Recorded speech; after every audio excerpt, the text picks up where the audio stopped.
저희가 서울신학대학 다닐 때 저는 기숙사 생활을 했는데 기숙사 밥을 먹는 우리들에게 소원은 밖에 식당에서 한번 먹어보는. 근데 우리가 그 언덕에 쭉 앉아 있는데 식당에서 밥 먹고 오는 애들이 오면은 막 돌 던졌어요. 이 외식하는 자세. 돌 던졌는데 또 이놈들이 올라오면서 뭐라고 말하냐면 너희 중에 죄 없는 자만 돌 던졌어요.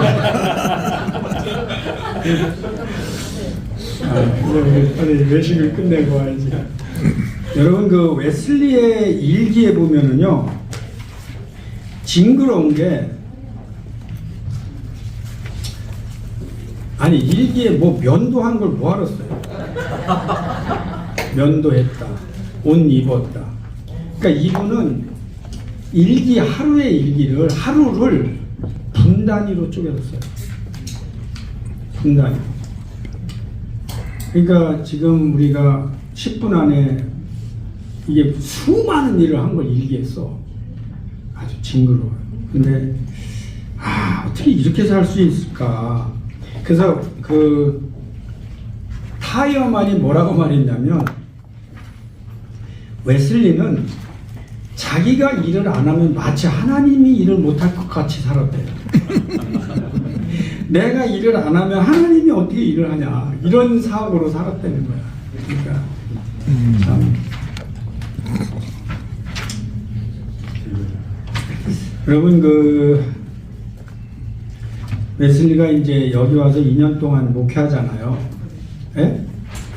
여기 와서 목회를 하고 선교를 하는데 이따 그 내일 뮤지엄에 가보시면 약간의 흔적이 있는데 여기가 어떤 지역이냐면 그때 당시에 영국에 있는 그 죄인들, 영국에 있는 그 죄인들을 감옥에 가두면 감옥도 지어야 되고 경비가 많이 들으니 어떤 한 사업가가 조지아에다가 우리가 식민지를 개척해서 영국에 있는 모든 죄인들 여기다 이주시켜서 땅을 줘서 살게 하자 해서 여기로 온 거예요. 여기로 오는 플랜이 있을 때 그 사람이 우리와 같이 갈 동역자가 필요한데 그 추천을 받는데 웨슬리를 추천받은 거예요.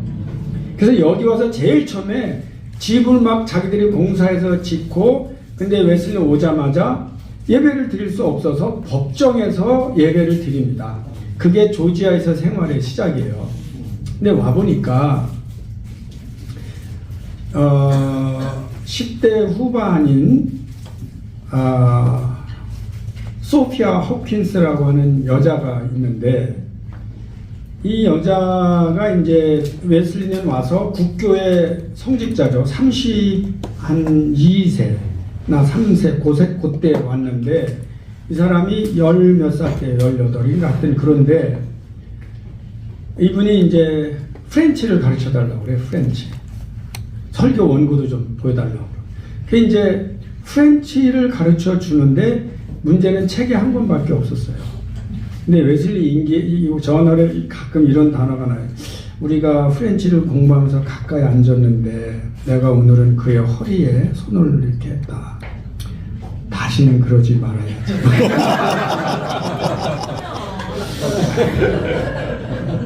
그랬어. 오늘은 그의 손을 만졌는데 그러지 말아야지. 이제 이렇게 쓰다가 둘이 사랑하는 거예요. 근데 이제 이 웨슬리가요 평생에 살면서 예를 들면 청혼을 3번을 해요. 살면서. 근데 3번 다 아팠을 때 해요. 그리고 누구한테 하냐면 아팠을 때 자기를 간호한 여자한테. 그러니까 사람이 약해져야 돼. 이제 근데 문제가 뭐냐면 웨슬리가 이제 난 얘하고 하면 안 된다 하다가도 이제 에이 너 나하고 결혼할래? 그럼 또 문제가 뭐냐면 웨슬리 선생님하고 결혼해야 돼요 막 이러던 사람이 또 잠깐만 기다리라. 근데 어느 날은 또 이 여자가 와서 난 결혼해야 된다고 또 이제 웨슬리가 또 아냐. 그게 한 서너 번 지나요. 지나는데 웨슬리는 독신에 대한 로망이 있어요. 내가 하나님을 위해서 가능하면 늦게 하든지 안 하든지 그런 로망이 있는데, 이 여자는 또 문제가 뭐냐면, 이 여자들은요 남자들을 좋아했는데, 남자나 여자나 똑같지, 이게 답변이 없단 말이야. 그러면 이상하게 급이 안 되는 사람하고 해버려. 그래서 이 여자애가 갑자기 여기서는 웨슬리가 주례를 해야 되는데 여기서는 안 되니까 여기서 딴 주에 가서 결혼해갖고 와버린 거예요. 그러니까 웨슬리가 열받지. 나하고 얘기할 때는 언제고. 근데 결혼하고 온 놈이 영 마음에 안 들어. 그래서 그런데도 웨슬리가 성직자라 하고 이제 폼 잡고 표시를 안 하려고 이제 했는데, 그래놓고 늘 종교 지도를 해요. 이렇게 해라 저렇게 해라 하는데 안 들어, 그 다음부터.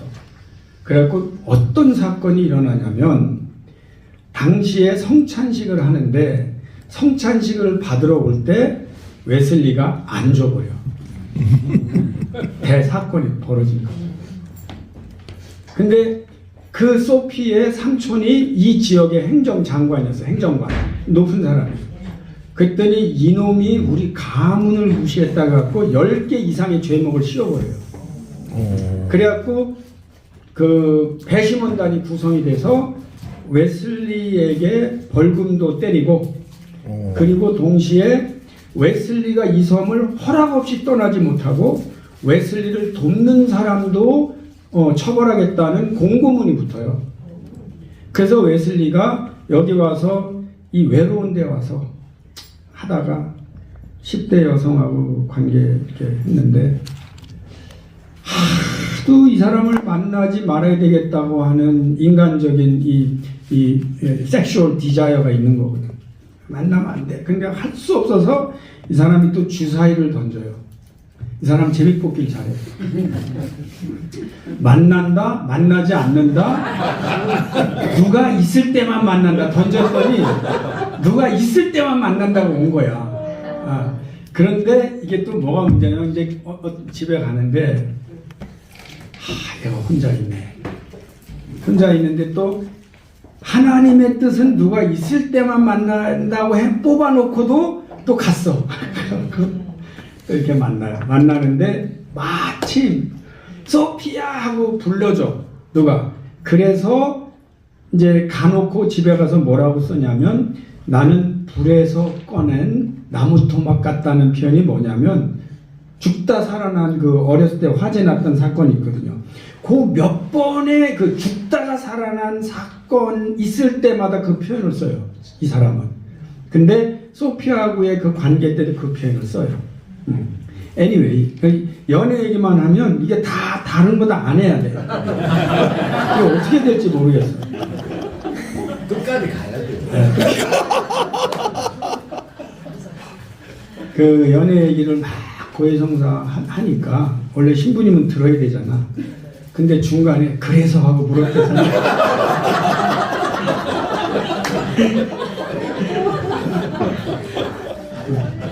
자, 근데 이제 제가 표현한 건 뭐냐면, 근데 웨슬리는 문제가 뭐냐면, 죄목을 줬으면 실행을 해야 되는데 배심원들이 다 동의를 하지 않는 거야. 이 사람에게 그거 가지고 이런 죄를 씌울 수 없다고 한 건데 이 사람은 죄를 씌웠어.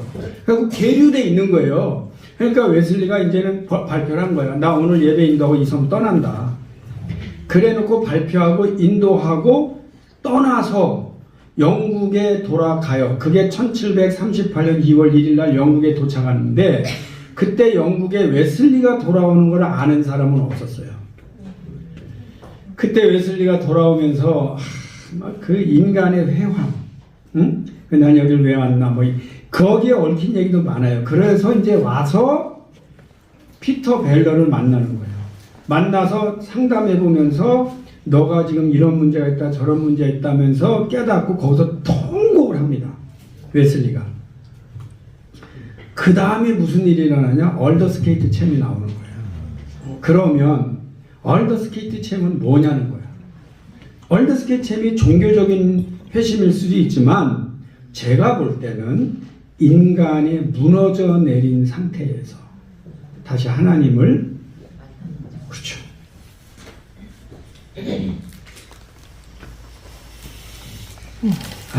이 얼더스케이트 체험을 우리가 어떻게 이해할 거냐, 이거는 문제는 늘 있어요. 늘 있는데, 제가 알고 있는 종교적 체험 속에는 인간의 죄성에 대한 통찰과 자기의 철저한 무기력과 무너짐의 사건을 통해서 하나님을 만나는 거지, 그런 과정이 이제 웨슬리에게 있는 거다. 그런 거를 제가 이제 느끼는데, 제가 수업을 할 때 마침 등록을 우리 아들이 했어요. 아들. 그래서 우리 아들은 2세인데 지금 저희 교회에서 2세 목회를 아주 잘하고 있는 자랑스러운 아들인데, 아들에게 강의를 하는 거예요. 그냥 웨슬리 신학을. 근데 그 친구도 이 얼더스케이트 체험과 자기의 라이프를 비교하면서 은혜를 받으면서 비로소 2세인데 성결교회 목사가 된 거예요. 그전에는 락스를 다니니까 이놈이 엉뚱한 소리 해요. 근데 그래도 강의를. 그리고 쟤는 어떻게 했겠어요? 제일 좋은 점수를 줬어요. 객관적으로 잘하더라고. 그래서 제가 점수를 줬어요. 그래서 어쨌든 여기가 저는 이 장소를 다른 사람들은 아주 쉽게 선교 갔다 실패하고 돌아온 이런 용어를 쓰는데, 저는 그렇게 단순하게 처리하지 않아요. 여기는 신학적으로 가장 풍부했던 체험을 한 장소다. 그렇게 사용하지, 실패라는 용어로 이렇게 쉽게 사용하지 않습니다. 그리고 나서 50몇 세. 요즘은 이제 다 써놓고 기억을 못 하는데, 그때도 여러분, 웨슬리는 현대 세계에서 웬만한 건 다 드러났어요. 근데 드러나지 않은 게 있어요.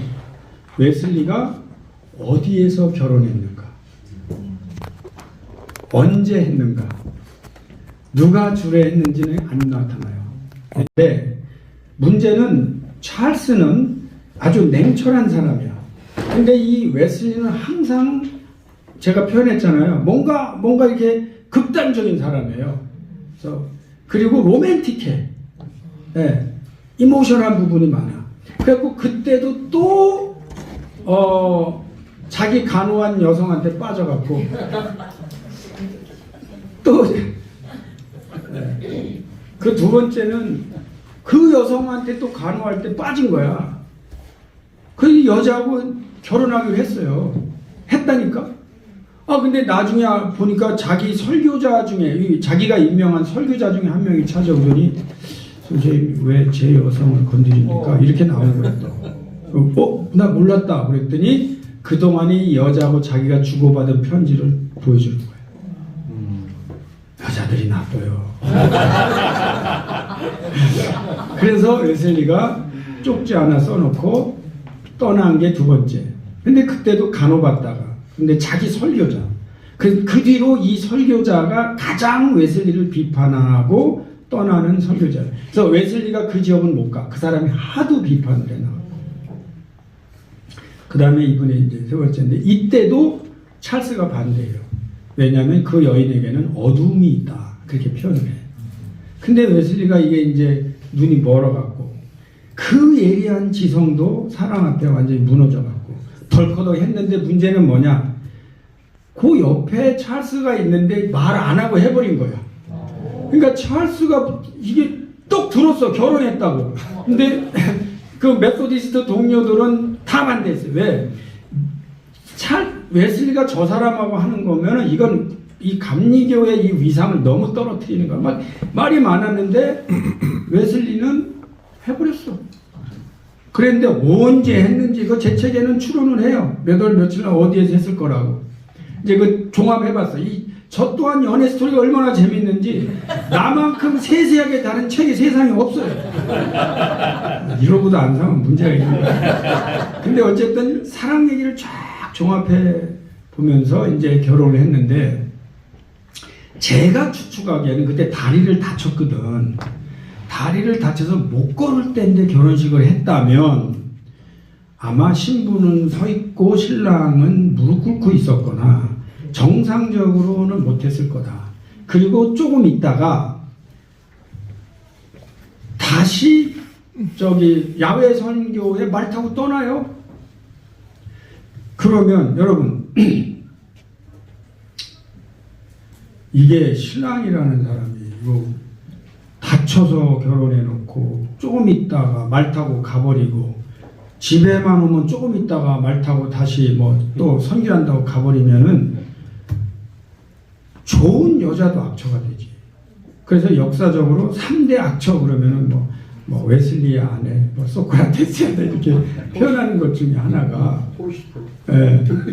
그런데 이 녀석이 실제로는 문제가 있는 거예요. 그래서 이 웨슬리는요 키가 작아요. 1m 62 정도 돼요.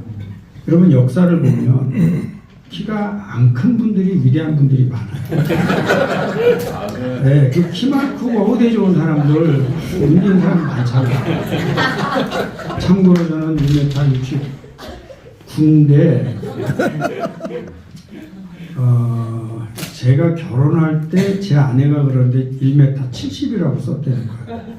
근데 저는 사실 키 속이고 나이 속인 사람 제일 싫어하거든요. 근데 내가 왜 그때 그런 무모한 거짓말을 했는지 지금도 이해가 안 가. 근데 아마 결혼할 때쯤 되면 1cm 크겠지 하고 하지 않았나 그런 생각은 합니다.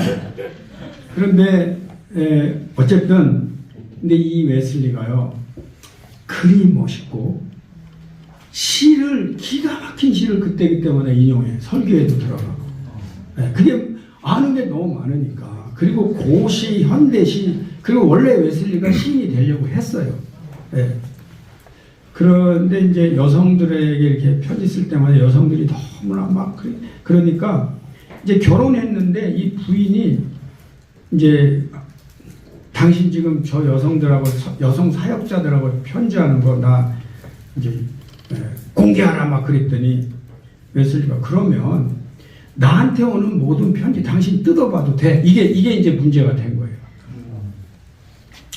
한 번에 이렇게 여성 사역자들하고 웨슬리하고 회의하는데 이렇게 막 그 여인이 편지 들고 와서 최악의 지금 당신의 뭐 저 사람이 어떤 여자인지 아냐고 그 옆에 앉은 여자한테 막 이 또 사역자들한테 이 여인이 막 그렇게 하고 그래서 이제 이분이 또 툭하면 나가요. 이제 웨슬리한테 편지 써놓고 나가요. 그럼 또 웨슬리는 편지 써요. 미안하다. 당신이 돌아오고 막 이랬는데 한 그 몇 번인지 정확히 뭔데 하여튼 7, 8번 또 나가.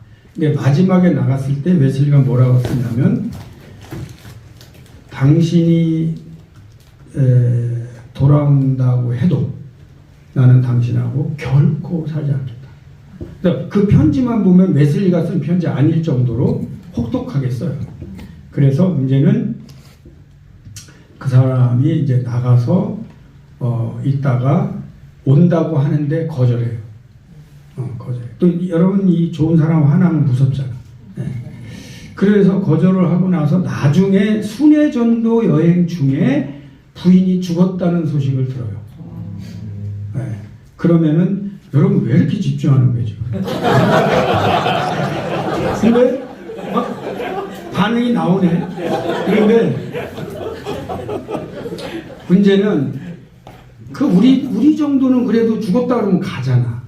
근데 그냥 안 가고 이렇게 순회전도 여행을 떠나요. 제 질문. 그럼 웨슬리가 이 양반이 맨날 크리스천 퍼펙션 얘기하던 사람인데 어떻게 생각하세요? 아 부인 죽었는데 장례도 안 가고 그냥 전도 가는 게 맞아? 어떻게 생각하시냐고. 그래서 제 아내는요 웨슬리가 다 좋은데 그것 때문에 싫대. 그래서 내가 그거 나는 간다. 당신 죽을 때가 같이 있는다 그러니까 괜찮대. 그런데 그런 부분을 저는 이게 참 하나님의 일을 한다는 거와 가정을 잘 지킨다는 거의 밸런스는 또 뭐냐? 또 신학적인 묵상이지. 누가 뭐래도 죽으나 사나 나는 간다. 이게 과연 열정이 맞나? 이런 것도 우리는 판단하잖아요. 그런 면에서 웨슬리가 뭘 주장했고 어떻게 살았고 했지만 그 또한 참 그 마음은 100% 이해. 이럼에도 불구하고 나는 성결을 추진하고 산다. 이 부분은 의심하진 않지만 또 되돌아보면 웨슬리의 그 전기를 쓴 사람 중에 한 분이 있는데 그 사람이 차마 전기에는 담지 못한 얘기가 있어요. 그게 동료한테 말한 게 전해진 내용만 전해져요. 근데 그것도 남아 있어. 근데 그게 뭐냐면 그 사람이 웨슬리를 갔는데 웨슬리가 허리 다친 거야. 허리가 누워 있어. 왜 그러냐니까 부인이 막 때릴 때 담 타고 넘어가다 떨어져.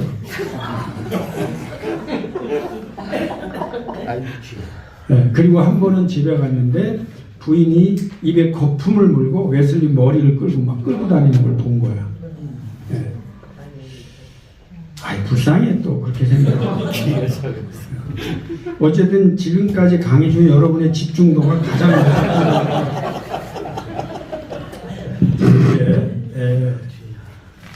사과로 가겠습니다. 18세기 영국의 웨슬리 신학과 19, 20세기 미국의 웨슬리안 신학. 야, 이게 나오네 벌써. 기가 막힌데. 보겠습니다. 사실 한국에 잠깐 지금이 11시 제가 반에 시작했다고 보고 12시 반에 마치도록 노력을 하겠습니다. 사실 한국의 웨슬리의 신학을 소개한 대부분의 사람들은 19, 20세기 미국의 웨슬리안 부흥운동의 후예들입니다. 한국에 소개된 웨슬리안들 가운데는 성화론, 즉 그리스도인의 완전이라는 주제를 둘러싼 논쟁을 중심으로 발전한 웨슬리안 신학과 웨슬리의 삶 가운데 가장 오랜 시간을 야훼 설교자로 살아가면서 야훼에서 나타났던 성령의 역사를 중심으로 발전시킨 웨슬리안 신학. 그런가 하면 웨슬리를 인간의 도덕과 사회개혁을 강조한 신학자로 제시하며 인간의 자유와 책임을 강조하는 자유주의 신학으로 발전한 웨슬리안 신학도 있습니다. 그와 같이 18세기 영국의 웨슬리 신학에 다양한 해석이 있는데 미국에서는 통칭하여 웨슬리안으로 알려졌고 그들의 다양한 신학이 또한 한국에 소개되었기 때문에 한국의 웨슬리안들이 혼란스러운 것이 사실입니다. 18세기 영국의 웨슬리 신학이 미국에 소개되는 과정에서 발생한 신학적인 문제를 연구한 사람이 또 있어요.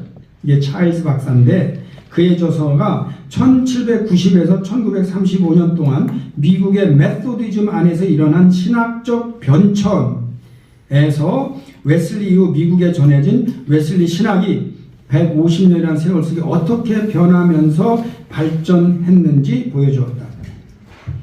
18세기 영국의 웨슬리 신학은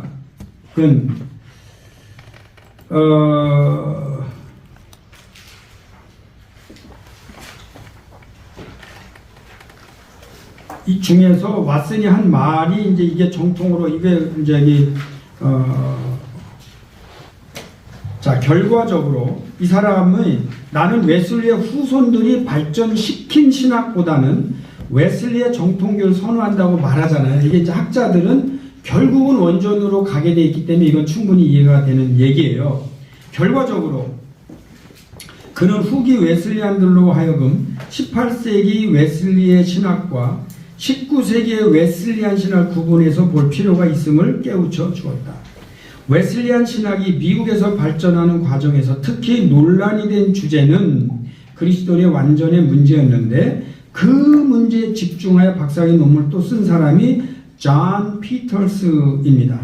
그는 출판된 논문 그리스도인의 완전과 아메리칸 메소디즘에서 웨슬리가 그리스도의 완전을 주장하고 선포했을 때 그 뜻이 무엇인지 정확하게 이해하려고 했고 또한 웨슬리 사후에 아메리카에서 다양한 학자들에 의해 어떻게 이해되고 발전되고 변형되었는지 보여주었다. 그 과정에서 피터스는 두 가지 문제를 지적했는데 하나는 아담 클락이 지적하는 것처럼 용어가 부적절, inappropriate, 부적절했다는 것이고, 다른 하나는 웨슬리가 그 용어를 사용하거나 설명할 때 일관성이 inconsistent, 일관성이 없었다는 것이다.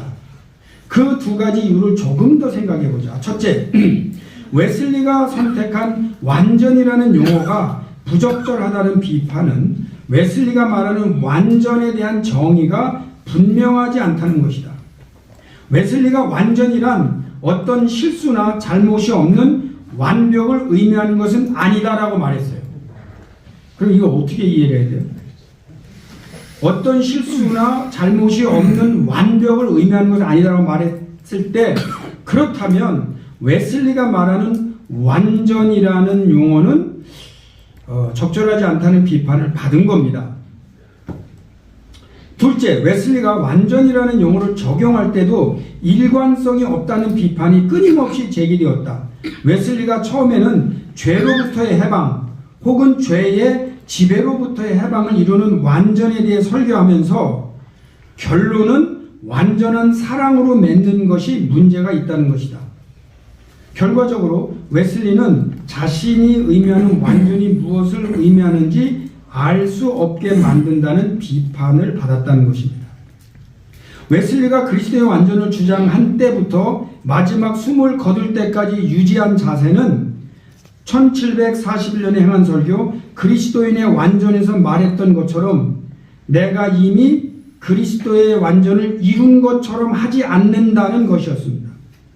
이건 이제 사도 바울의 거예요. 빌립보서 3장 12절에서 사도 바울이 고백했던 것처럼 내가 이미 얻었다 함도 아니요 온전히 이루었다 함도 아니라 오직 내가 그리스도께 잡힌 바인 그것을 잡으려고 쫓아가노라고 고백한 것과 다르지 않았습니다. 한편 플래처는 1766년 2월 17일 날, 이게 웨슬리가 63세 때 됐을 때입니다. 장문의 편지를 써요. 플래처가 우리는 살아있는 동안에 성취 가능하다고 하는 완전이 무엇을 의미하는지 분명하게 정의할 필요가 있습니다고 했다. 플래처는 살아있는 동안에 성취 가능하다고 하는 완전이 도대체 무슨 뜻인지 명확하게 할 필요가 있다고 정확하게 문제를 제시했던 것이다. 그에 대해 웨슬리는 28일 답장에서 나는 이미 내가 처음에 그리스도인의 완전에 대해 썼을 때와 나중에 더 깊은 생각으로 한 번 더 썼을 때 그 뜻을 정의한 대로 순수한 사랑, 항상 기뻐하는 것, 항상 기도하는 것, 그리고 범사에 감사하는 것입니다. 라고 했고, 그런 의미에서 플래처가 말하는 완전과 자신이 주장하는 완전이 다르지 않다고 했습니다. 웨슬리가 그리스도의 완전을 설교한 지 25년이 지난 후에 누구보다도 웨슬리를 잘 이해하고 특히 웨슬리의 생각이나 주장을 탁월하게 신학적으로 변호하던 플래처가 아무런 문제가 없는데도 불구하고 그런 문제를 제기했을까요? 특히 플래처가 문제를 제기했다는 것은 칼빈주의자 등 외부에서만 웨슬리가 주장하는 그리스도인의 완전에 대해 비판하는 것이 아니라 동료 메소디스트들 내에서도 끊임없이 문제가 제기되고 있다는 것을 반증하고 있는 것입니다. 웨슬리가 정의한 모든 답변을 세밀하게 살핀 피터스는 과연 웨슬리의 입장은 무엇인가 솔직히 말해 무엇이라 말하기 어렵다. What was Wesley's position? Frankly, it is not easy to determine. 또는 웨슬리는 사실 그리스도인의 완전에 대해 교리화하지 못했다. Wesley was never able, in fact, to be dogmatic at this point. 하면서 그 교리에 반대하지 않는 사람은 혼란스러움을 피할 수 없었다고 결론을 내립니다.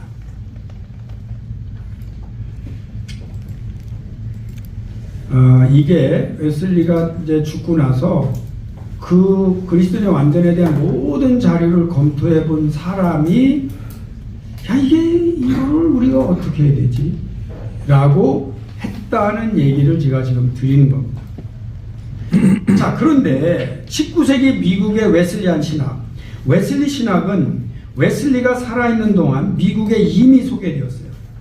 영국에서 웨슬리를 통해 은혜를 체험하고 구원받은 사람들이 미국 가서 그곳에서 웨슬리안 메소디스트로 살아가면서 자연스럽게 웨슬리안 공동체가 미국 곳곳에서 태동하게 되었고, 그들은 끊임없이 웨슬리에게 목회자들을 보내달라고 요청합니다. 웨슬리는 동료 메소디스트 설교자들을 선교사로 파송하면서 마침내 미국에서 웨슬리안 메소디스트 교회도 태동하게 됩니다. 1770년대 중반에 미국이 영국으로부터 독립하는 전쟁이 발발합니다. 당시에 대부분의 메소디스트 설교자들이 웨슬리의 명에 따라 본국으로 돌아갑니다. 그러니까 미국에 파송했던 선교사들을 다 소환해요, 웨슬리가. 그런데 에즈베리는, 우리가 알고 있는 그 유명한 에즈베리는 선교지에 남아 영혼권에 매진하기로 결정합니다. 웨슬리는 1783년에 콕과 와코토와 베시를 미국으로 파송하기에 의식을 행했는데, 콕을 미국의 감리사 슈퍼인텐던트로, 와코토와 베시를 디컨으로 안수하고 하루 만에 다시 세례를 주고 성찬식을 인도할 자격을 갖춘 장로로 임명하는 전격적인 조치가 이루어집니다. 여기서 여러분 생각나는 게 있어야 되죠. 웨슬리가 로드킹의 책 감독과 장로는 같은 펑션을 할 수 있겠구나라는 힌트를 얻은 거를 실시하고 있는 거예요. 이거는 비국교도적인 조치인데 국교회에서는 이게 말이 안 되는데 미국에서 이렇게 한들 와이나 하고 지금 실행을 하는 겁니다. 그리고 1783년 80세가 됐을 때죠. 10월 3일 날 아메리카에 있는 설교자들에게 편지하여 자신의 뜻을 전달합니다. 여러분, 4권의 설교집, 신약성서 주에, 그리고 대회의록에 명시되어 있는 메소디스트 교리와 장정을 준수해 주기 바랍니다. 자, 잠깐 저를 봐주세요. 질문이 하나 있어요.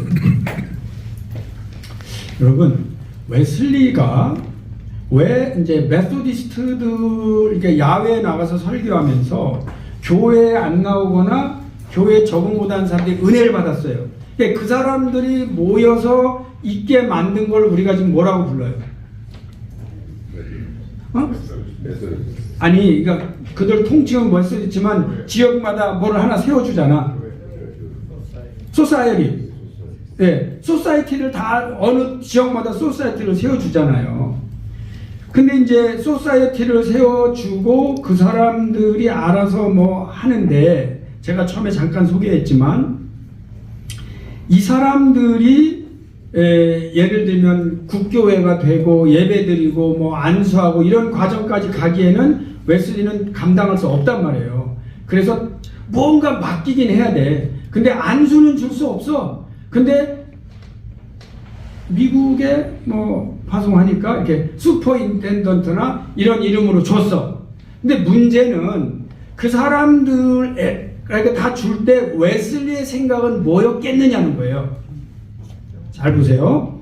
웨슬리는요, 영국 국교회는요, 종교 개혁을 했지만 루터 깔뱅으로는 안 따라간다고 그랬죠. 그리고 어디로 가냐면 기독교 초기로 가서 영국 국교회의 소망은 가장 초대교회적인 기독교를 회복한다는 게 영국 국교회예요. 그러니까 영국 국교회가 좋아요. 좋은 면이 많은데 정치가 개입되고 관여하면서 영성을 못 살린 건데, 뜻은 우리는 루터 깔뱅 뭘 했는지 안다. 천주교? 우리 저것도 믿을 수 없다. 그러므로 우리는 개혁을 했어. 그 대신 초대교회로 했단 말이야. 그러니까 당시에 영국 국교에 안수받는 모든 사람들에게는 초대교회에 대한 교육이 된 거예요. 무슨 얘기냐? 웨슬리는 메소디스트를 가장 초대교회답게 만드는 게 그의 꿈이었어요. 이제 아시죠? 그 모든 소사이어티가 다 가장 초대교회다운 모습을 갖도록, 그래서 새벽 기도하고 성경 보고 술 담배 다 끊고 막 하여튼 거룩한 삶을 사는 그걸 하는데 이게 사람이 다 똑같아요? 안 똑같잖아요. 그래서 여러분 그거 아세요? 웨슬리는 소사이어티에 오는 모든 사람들한테 이런 걸 줬어요. 그리고 이거를 웨슬리나 찰스가 1년에 한 번 또는 분기별로 검사해서 소사이어티에서 추방도 시켰어요. 너는 뭘 안 지켰지? 너 부인 때리지 말는데 때렸지? 너 왜 거기 화해 안 했어? 해갖고 나가게 한 사람 명단을 발표했어요. 오늘도 그렇게 여러분 좀 우리도 목회할 때 나오지 마. 네. 이제 그러니까 뭐든지 그런 것 같아요. 가장 성경적으로 한다는 명분은 항상 강제가 따르고 그리고 거기에 대해서 약간 비상식적인 방법이 동원되잖아. 예. 어쨌든 그런데 웨슬리도 그 일을 했어요. 그 멤버십 가지고 지금도 남아 있어요. 자, 그런데 두 번째로 웨슬리가 생각한 게 뭐냐면 두 번째가 뭐냐? 영국에서 할 때는 다 초대교회를 한다 이거야. 근데 문제는 미국으로 갔어요. 그 다음에 예를 들면 카나다로 왔어. 그럴 때 웨슬리의 생각이 뭐겠냐고요. 오케이, 미국에 간 메소디스트는 니들대로 해. 카나다로 간 사람들 하라고 할 건지 국가와 상관없이 메소디스트라는 이름으로 통일할 건지 여러분 생각해 보세요. 웨슬리가 뭐를 소원했겠나? 여러분의 리더라면 에? 리더는요 미국 보냈다고 미국에 알아서 안 하지. 내가 이거를 보내는 이유가 뭐냐? 너희들이 비록 미국에 살아도 메소디스트로서 살아라 라고 하면서 미국에 있는 누구도 내가 이제 웨슬리가 주는 거를 따라라고 한 거예요. 이게 이제 미국에 보낸 메소디스트에게 자, 여러분 모두 4권의 설교지 신약성서 주에 그리고 대회록에 명시되어 있는 메소디스트와 교리와 장정을 준수해 주기 바랍니다. 이제 했단 말이에요. 이제 이걸 왜 제가 미리 언급한다. 그 외에 에즈베리를 총책임자로 파송하니 어려움 없이 받아주기 바란다는 뜻과 함께 다음에 3가지를 주의하라고 당부합니다.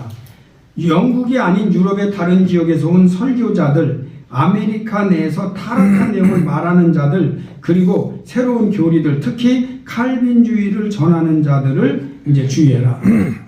라고 1년 후인 1784년 9월 10일 날 미국에 있는 우리의 형제들에게 편지하여 콕과 에즈베리를 북미에 있는 우리 형제들을 돌보는 공동 감리사로 임명했다고 알리면서 그렇게 하는 이유는 미국에 있는 동료들이나 미국이나 영국의 제도로부터 완전히 독립하여 전적으로 성경적이고 초대교회적인 교회를 실현시킬 자유를 주기 위함이라고 말해요. 자, 여기서부터 웨슬리도 약간 이상적이라는 걸 여러분이 감을 잡을 수도 있고 약간 교황적이라는 생각도 아마 하게 될 겁니다.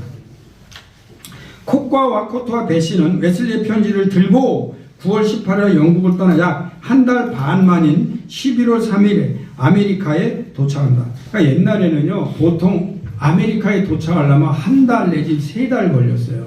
여러분 여기 몇 달 걸려서 오셨는지 모르겠어요. 웨슬리는 또한 영국 국교의 예전생 공동 기도서를 아메리카의 메소디스트들이 사용할 수 있도록 편집한 주일 예배 인도서를 만들어 콕의 손에 돌려 보냅니다. 그리고 이런 서문을 써요. 거기다가 나는 고대나 현대 이렇게 온전하고 성서적이며 합리적 경건으로 이루어진 예전서는 세계에 없다고 본다. 국교의 예전서는 비록 200년 전에 만들어졌지만 그 언어는 오늘날까지도 흠이 없이 순결할 뿐만 아니라 최고 수준의 품이 있는 언어로 만들어진 가장 좋은 예언서다. 그 외에 웨슬리가 편집한 찬송집도 사용하도록 합니다. 마침내 12월 24일에 1784년이죠. 60여 명의 설교자들이 벌티모어에 모여 크리스마스를 개최함으로써, 그러니까 크리스마스 연회를 개최함으로써 1773년 미국 필라델피아에서 초대 메소디스트 설교자 연회, 그때는 설교자들끼리만 했는데 11년 만에 선교지에서 아메리칸 웨슬리안들의 독립적인 연회가 개최되는 역사를 이룹니다. 연회는 다음 1월 2일까지 열흘 동안 진행되는데 당시에 감리사였던 콕은 연회 기간 중에 프란시스 에즈베리를 첫째 날 부제, 둘째 날 사제, 셋째 날 감리사로 임명하는 파격적인 초법적인 행보를 합니다. 여러분, 오늘은 부제, 내일은 사제, 모레는 감리사. 3일 만에 그냥 해버려. 천도사에서 목사에서 지방이다. 3일 만에. 그런데 에즈베리 안수식에서 이거 잘 보세요. 이게 정말 안수식에서 콕이 행한 설교 제목 가운데 미국에 있는 교회를 지칭할 때 The Methodist Episcopal Church, 메소디스트 감독교회라고 지칭을 합니다. 지금 감독이 있어요, 없어요? 지금 미국에 감독이 있어요, 없어요? 없는데 감독교회라고 지칭하는 이유는 나와 에즈베리는 감독이다라는 소리예요. 그 얘기는 또 뭐냐? 웨슬리도 감독이 아닌데 웨슬리는 끝까지 펠로우나 프리스트로 있죠. 그래서 감독이 행사할 수 있는 걸 안 하고 웨슬리도 버티고 있는데 미국 간 사람들이 자기들이 스스로를 감독이라고 하는 사건이 발생하는 겁니다. 감독에 의해 다스리는 교회인데 그렇다면 여러분 웨슬리는 감독이라는 직함을 피하기 위해 콕을 감리사 슈퍼인텐던트로 파송한 것인데 콕은 감리교회라고 함으로써 자신들이 감독이 되어 안수식을 거행할 수 있게 만들어버린 거예요. 결국 웨슬리로부터 독립하겠다는 의지를 그렇게 표명했던 것입니다.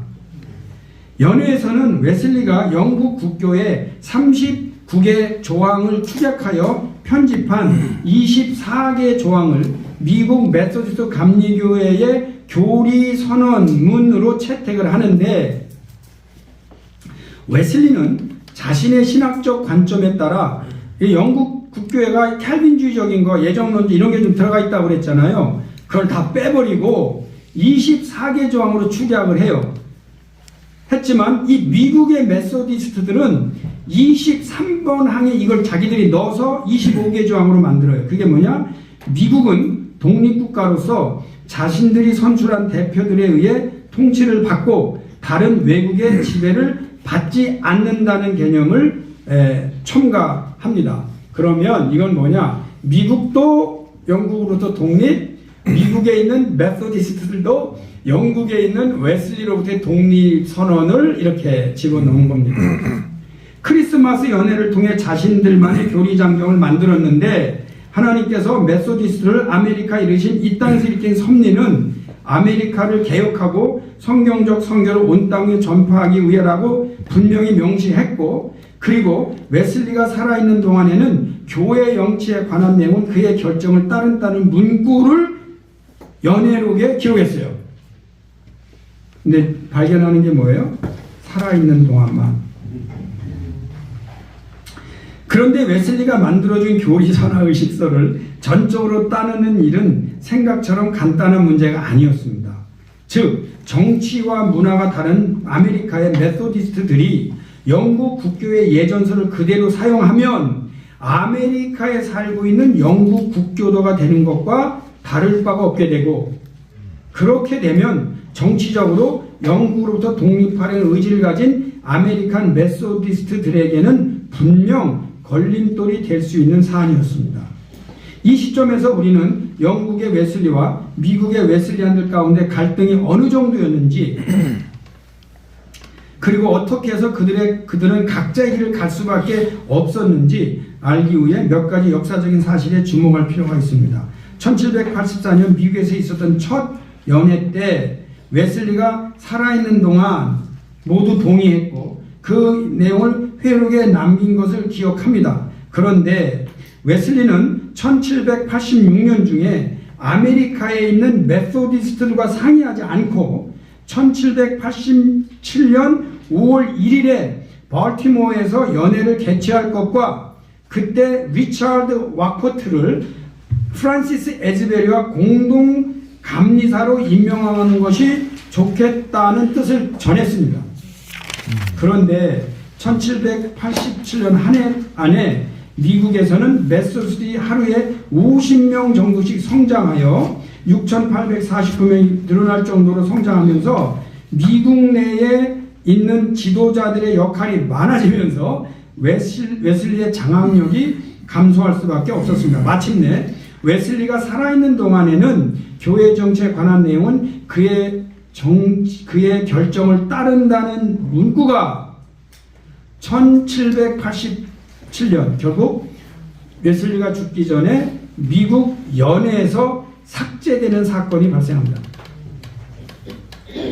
그때 동료들의 뜻을 인지하고 있던 에즈베리는 그저 조용히 앉아 있음으로써 미국의 웨슬리안들이 자신들의 영적 아버지인 웨슬리로부터 독립하는 것에 동의했다는 사실을 웨슬리는 알고 있었습니다. 그러한 조치는 코크의 표현에 의하면 아메리카의 메소디스트들이 웨슬리를 파면시킨 것과 같은 조치였고 excommunication of 웨슬리, 그 사실을 알게 된 웨슬리는 고개를 떨구며 내가 이제 죽을 때가 되었구나 라는 말을 했다고 전해주면서 그 일이 결국 웨슬리의 죽음을 재촉했다고 평가했습니다. 1789년 10월 30일자 편지에서 웨슬리가 에즈베리로부터 받은 편지 내용에 언급하는데 그때 에즈베리는 유럽에 있는 사람은 누구도 아메리카에서 메소디스트를 어떻게 인도해야 할지 모른다고 말했던 것을 기억하면서 웨슬리가 파송한 와코토를 거부한 에즈베리를 원망하고 있다. 에즈베리는 아메리카의 메소디스트들과 영국의 메소디스트와의 관계를 종속이 아닌 연계라고 생각하고 있었다. 이게 이제 우리나라로 말하면 한국 총회와 미주 총회하고 비슷하죠. 네? 그런 관점에서 에즈베리는 아메리카에서 활동하다가 이제 영국으로 돌아간 동역자 조지 쉐드포드에게 이렇게 말해요. 웨슬리 선생님과 나는 마치 시저와 폼페이 같아서 그는 동등한 것을 인정할 수 없고 나는 불평등을 인정할 수 없는 것과 같다고 말하면서 그것이 자신이 져야만 할 십자가라면 기꺼이 지겠다. 이제 이 충성스러운 에즈베리가 이제 내가 웨슬리와 결별이 필요하다면 하겠다. 근데 그 이유는 에즈베리가 웨슬리가 말하는 대로 하면 여기서는 안 됩니다라는 말이 뜻도 있을 것이고 아니면 이제 왜냐하면 이 사람들이 영국의 메소디스트의 자격으로 아메리칸들에게 설교할 때 이게 먹힐 것 같으냐 그러면 안 된다라고 판단했을 확률이 많아요. 그럼 여러분 의견 물어보면 다 다르죠. 그럼 이 사람들이 웨슬리에게 충성하는 게 옳았을까 아니면 자기들이 저렇게 독립선언하는 게 옳았을까 의견이 다를 거예요. 확인해 있는 거예요. 저는 그것을 인정하자는 거죠. 그게 현상이라는 거죠. 1787년 12월 6일 날 아메리카 메소디스트들은 또 하나의 역사적인 일을 합니다. 1785년 6월 5일 날 콕과 에즈베리의 이름을 합친 칵스버리 대학교 설립을 위한 기공식에서 콕이 설교한 일에 마침내 25명의 학생들과 함께 메릴랜드의 아빙돈에서 개교하게 됩니다. 아메리카에서 일어나고 있는 일들에 대해 잘 인지하고 있던 노 사도는 1788년 9월에 에즈베리에게 편지하여 자신의 참담한 심정을 숨김없이 드러내는데 제가 좀 읽어주고 싶어요. 자, 들어보세요. 모든 메소디스트를 위해 활동하는 나와 미국을 위해 활동하는 당신과 많은 차이가 있군요. 당신이 미국의 메소디스트의 장자라면 나는 모든 메소디스트의 아버지라 할 수 있지요. 그러므로 나는 당신을 다른 어떤 사람과도 달리 특별히 생각하고 있어요. 그런데 친애하는 형제예요. 콕 박사와 당신은 나와 다른 면이 있는 것에 대해 염려합니다. 나는 작은 사람이 되고자 애쓰는 반면에 당신들은 위대한 사람이 되고자 애쓰는군요. 나는 기어다니는데 당신들은 활보를 합니다. 나는 중고등학교를 세웠는데 당신들은 대학을 세웠군요. 그리고 당신들의 이름을 붙였다니요. 아닙니다. 조심하십시오. 무언가 특별한 존재가 되려고 하지 마십시오. 우리는 아무것도 아닌 것으로 하고 그리스도만이 모든 것이 되도록 합시다. 또 하나 몹시 염려되는 것이 있네요. 어떻게 당신들이 다 자신을 감독이라 부를 수 있습니까? 나는 생각만 해도 몸서리가 쳐지는데 사람들이 나를 무례한 자, 바보, 불량배, 악당이라고 부른다 해도 나는 만족해요. 내가 비록 그렇게 하라고 해도 사람들이 나를 감독이라고 부르는 일은 없을 것입니다. 나 웨슬리와 하나님과 그리스도를 위해서라도 이것으로 끝냅시다. 장로교인들은 자신들이 좋아하는 것을 하게 하고 우리 메소디스트에게는 더 좋은 이름이 무엇인지 알게 합시다. 여러분 지금 웨슬리가 어떤 심정으로 이 편지 쓴지 느껴져요? 근데 이게 누가 옳아요? 또 지나가겠습니다. 자, 여기서 또 읽어봐요. 매우 개인적이면서도 참담한 심정으로 결별을 결심한 듯 말하면서도 희망 또한 버리지 않은 편지죠. 그러나 웨슬리의 호소는 완전히 무시됩니다.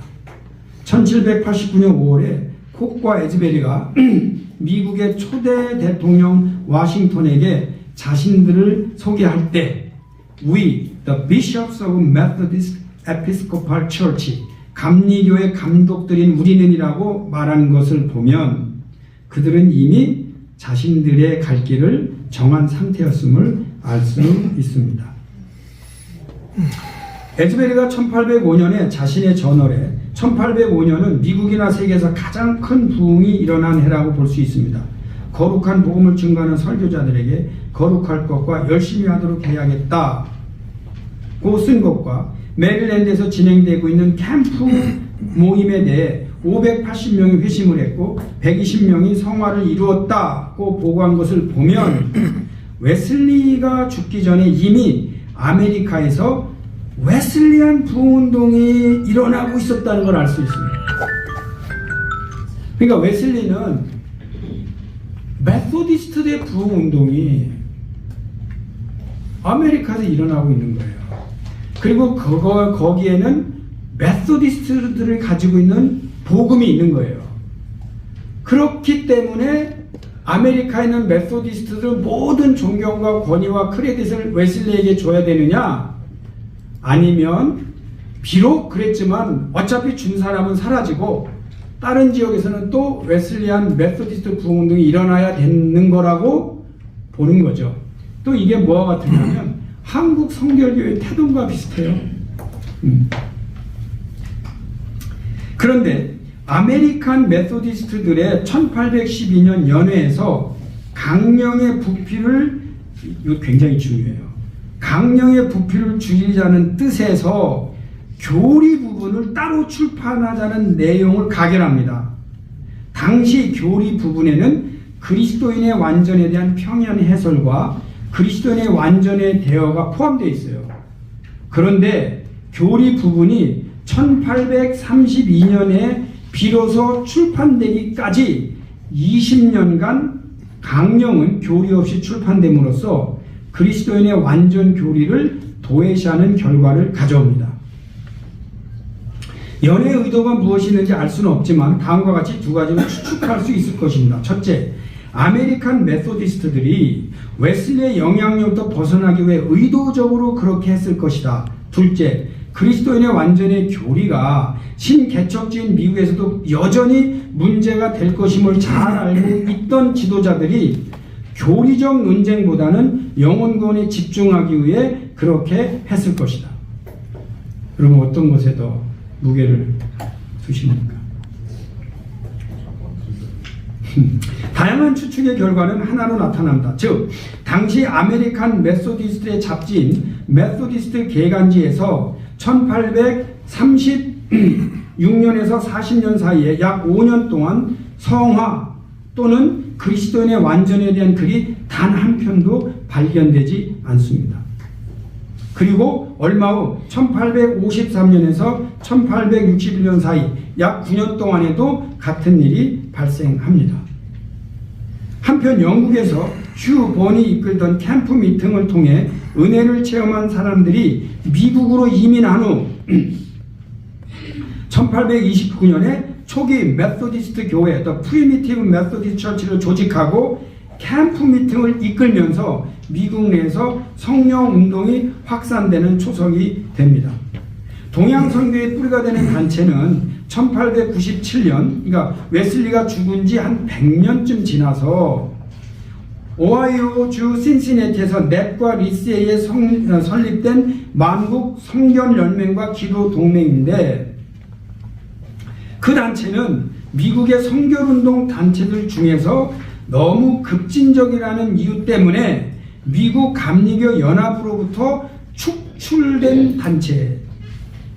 그들의 입장으로 보면 미국 감리교가 성결운동을 바로 이행하지 않는 것에 대해 불만을 품고 탈퇴한 그룹, 사실 먼저 탈퇴하고 곧 축출 조치되었다는 사실은 알아야만 한국 성결교회의 신학적 뿌리에 대해 알 수가 있다. 그렇다면 그 급진적 웨슬리안 그룹의 뿌리, 즉 만국 성결교회의 뿌리가 되는 그룹이나 인물은 누구인가? 1830년대에 P.B. 팔머 여사는 화요 성결 촉진 집회를 이끌면서 즉시 하나님께 제물로 드려져야 한다고 하는 소위 제단 신학을 발전시켰고, 30여 년이 지난 1860년대에 전국 성결 촉진 캠프 집회 연합회로 발전한다. 그러한 그룹의 연장선상에서 1885년에 여러 성결 단체들이 모여 제1회 성결총회가 열렸는데, 그 총회에서 성결은 중생에 이은 두 번째 은혜로서 성령 세례로 가능하며 부패성에서 해방이며 하나님의 온전한 사랑의 회복이라고 정의했다. 이때는 웨슬리안 성결운동을 계승하고 있던 미국 감리교회의 통제와 허락하에 결성된 것이다.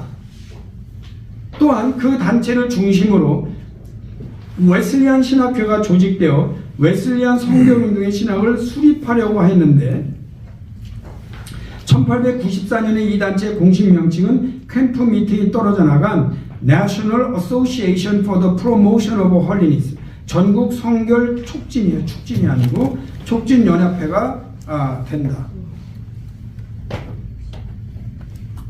그리고 서울신학대학교의 제2대 학장인 에드윈 길보른 씨도 1885년에 결정된 이 성결의 전의가 오늘날 성결운동 단체들의 근간이 되고 있다고 인정하였다. 19세기 말부터 미국에서 크게 발전한 성결운동은 철저하게 웨슬리안 성결운동이었다. 그들은 웨슬리의 신학을 충실하게 계승하려 했지만 미국에서는 새로운 상황에 적응하고 발전하면서 미국이 영국의 지배로부터 독립했듯이 미국에 있는 웨슬리안들은 18세기 영국의 웨슬리와 그의 신학으로부터 독립해서 자신들만을 위한 길을 간 것이 사실이다. 그 과정에서 더욱 발전하게 된 것이 그리스도인의 완전에 대한 다양한 이해, 두 번째 은혜 혹은 성령 세례, 사중복음 또는 웨슬리안 대학 등의 설립이다. 자, 그러면 이제 여기서부터 제가 결론을 읽고 조금 더 부연 설명하겠습니다. 우리는 18세기 영국의 웨슬리 신학과 19, 20세기 아메리칸 웨슬리안 신학의 관계에 대해 살펴본 결과 다음과 같은 두 가지 질문에 대한 답을 얻게 되었다. 첫째, 한국 성결교회는 같은 웨슬리안인 감리교와 무슨 차이가 있는가? 18세기 영국의 웨슬리 신학이 미국에 소개되고 확장되는 과정에서 체제는 조직화되고 신학은 더 합리적이고 이론적으로 발전하는 과정에서 그리스도인의 완전 등 성령의 역사에 대한 생명력을 상실하게 되었다. 그러한 미국의 웨슬리안 메소디스트들 가운데 교회 밖에서 성령의 역사를 통해 기적과 각종 다양한 역사를 일으키는 급진적 성결 단체들이 태동하게 되었고, 급기야 미국의 메소디스트 교단으로부터 축출당한 급진적 웨슬리안 성령 운동 단체로부터 은혜받고 그러한 신학적 배경을 가지고 파송받은 사람들로부터 태동하게 된 것이 한국의 성결교회라는 것을 알게 되었다. 둘째, 한국 성결교회와 사정보호의 관계는 어떤 관계인가? 이거는 이제 좀 미리 나온 거예요.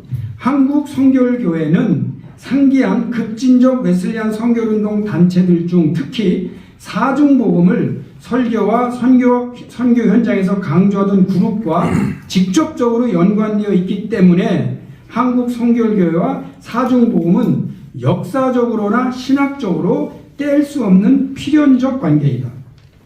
결과적으로 웨슬리 신학과 사중복음과 한국 성결교회는 태생적으로 연결되어 있음에도 불구하고 마치 웨슬리 신학이나 사중복음 중 하나를 성결교회 신학적 정체성량 택할 수 있는 것처럼 하는 것은 신학적 무지와 정치가 결합해서 만든 오류이다.